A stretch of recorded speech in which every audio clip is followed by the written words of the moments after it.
would you like to tell me why you came to this event today? Oh, I come every year. My name is Chaplain Sandra Mitchell out of Zoe International Ministries, and I've been a volunteer here for 18 years. I came here just to get a plate of food on Christmas Day, and I looked around and I said, wow, this is where history is made. And so I've been coming and volunteering for 18 years, and now I'm the National Crisis Liaison with our Crisis Department, and also I'm the Education Chairperson. And I wear a lot of hats, and then I support the other committees, the Political Action Committee, the Housing Committee, and the Welcome Committee. So this is a great place to learn and to grow and to understand what is my purpose, why am I here? And then you find your purpose, and then you just dive in, and you just start working. So what did you think about the event today, about what the speakers had to say? This is one of the best Martin Luther King Day that I've attended.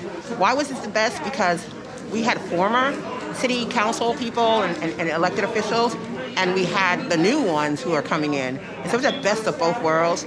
And each one was really resonating what Reverend Dr. Martin Luther King means to them and means to humanity. They were all, it was the same ring to what everybody was saying. And so we all have purpose. You don't have to wonder anymore. We have to be the change agents, and we have to create the world that we want to see.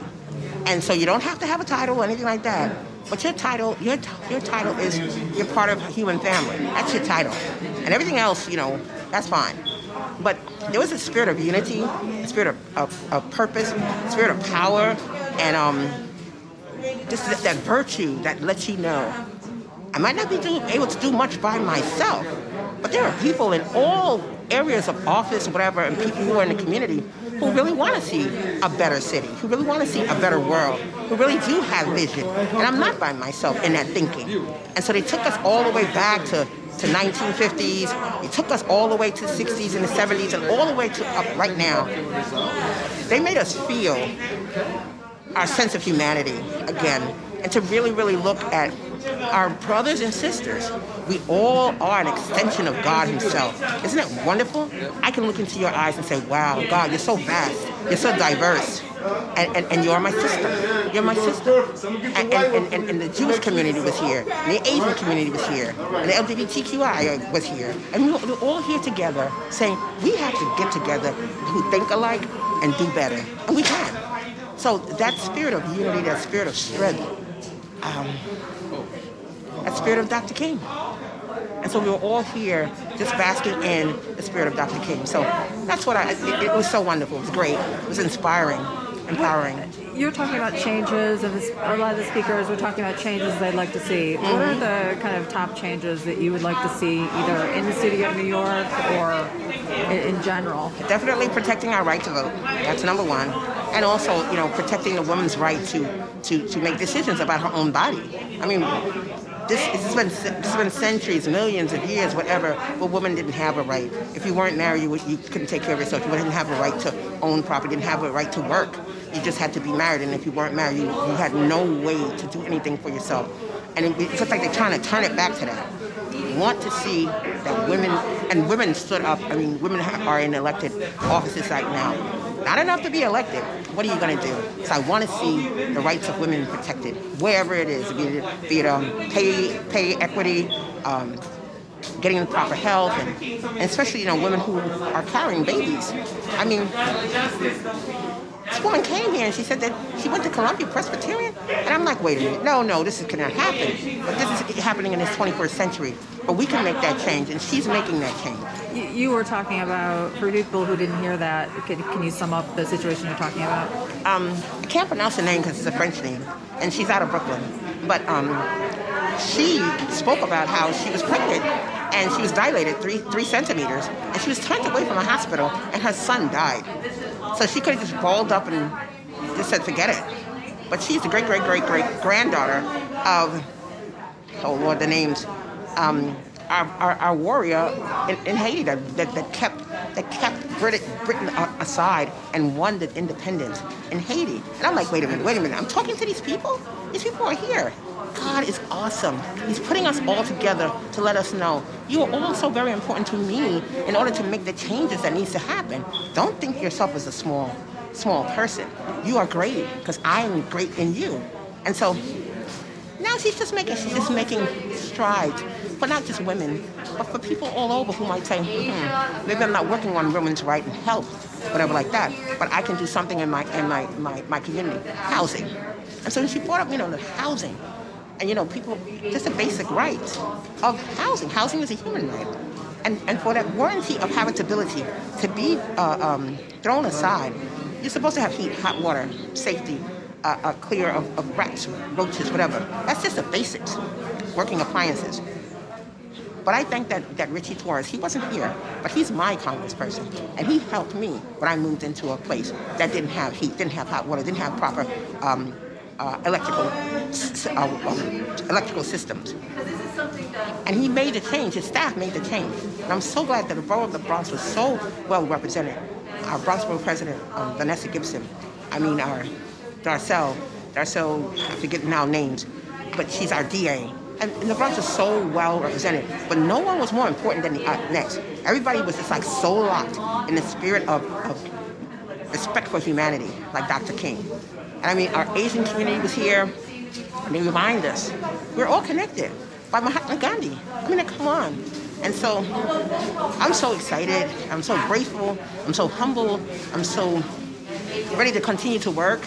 Sometimes you get tired. And District Attorney Alvin Bragg quoted scripture. He's like, don't get tired. It's okay, you feel that way, but just galvanize yourself and get the people and just continue. Don't get weary because you don't see right away the change. It will happen. You just continue to just move forward and don't be discouraged. And so I was empowered today. I was really empowered today because we were coming together in all of our diversity, which represents the God that created humanity. Awesome. Bragg has taken a lot of criticism for the direction that he's taken, right? I'm sure that you've seen that. But he's saying the same thing. It's like if I'm a lawyer and you're a nurse, I want the same things, but we're saying it in a different way because we, our profession, whatever, the words that we use. The nurse might say things more on a medical terminology, and a lawyer might say things on a more legal terminology. But what are you both saying? You're saying the same thing. So the media can sometimes twist the words up or whatever and fight and make us fight against one another. But Alvin Bragg is saying, listen, if you jump the turnstile, I'm not going to put you in jail for 10 years. I want to find out, why did you jump? Do you need a job? Do you need training? Whatever. What is the need that made you have to do that? Not put you in jail. Because that doesn't solve anything. So I put you away, and then what? So that's what he's saying. Low-level offenders. It's okay. You jumped a turnstile, or you stole some fruit. You stole some vegetables. Okay. We want to know why you're stealing. Do you have food? Do you know that there's a food pantry? Do you have shelter? Do you have a family? What do you need? What is the need that makes you now go and commit a crime? So that's what he's saying. And then, the guns, it's like, well, why did you buy that gun? What if we have a gun buyback program? You give us a gun, we give you $200. Darcel Williams, he says, I'll give you an iPad, I'll give you money too. But then what is the need? Because that $200 is not going to last forever. So they're about solutions. Why are you so? What makes you? What is the barrier for you to be able to have your own money to pay your own fare? Do you need a job? What are you interested in? Do you need training? Do you have a place to live? Do you have food? So find out what the root of the problem is, and then let's see if we can give the person the resource as opposed to throwing them away because of a minor offense. Not to say, we're not going to just say, oh, we just forget about your offense, but this way they won't have to do that anymore. And stop filling up our jail. So the elected officials, they're saying the same thing. They just speak, a little different language. But when you really look at it, they are saying the same thing. Let's uplift our people who may have fallen through the cracks and maybe don't have car fare. They don't have any food. They don't know where a food pantry is. And also for people with mental illness. Give them the resources that they need. And if they have housing or they have a room or something like that, and they have the licensed social workers and people who can help them through their mental health challenge, I like to say, then it won't be pushing people on the subway. So the system has failed everybody, and then also with the education system. We don't have culturally responsive, sustained education. So therefore, we have to have it. I have to know about my my Irish sister who sits next to me. I used to need to know my Mexican sister who sits next to me. I also need to know my Russian brother who sits next to me. And we're all humans and we're all children of the Most High God. So why shouldn't I learn about all history? Good, bad, or indifferent? I need to know. Because now our children are the next global leaders. I have to just give them all the information, make sure that they don't have the hatred that's still going on and the bigotry and whatever. Let's talk about that. Come on, this is the best Martin Luther King Day ever. Yeah. All right. Is there anything else that you'd like to say about it before we? I think a lot of people have opened up their hearts, especially with the fire in the Bronx. I'm not from Gambia, but it's humans. Those are my brothers and sisters, the human family. And so I might be able to buy some rice and some beans and give that. I might be able to pray. Might be able to work with one of these legislators, whatever. Might be able to work with one of the Congress people, say, I heard what you said, or the city council, I heard what you said.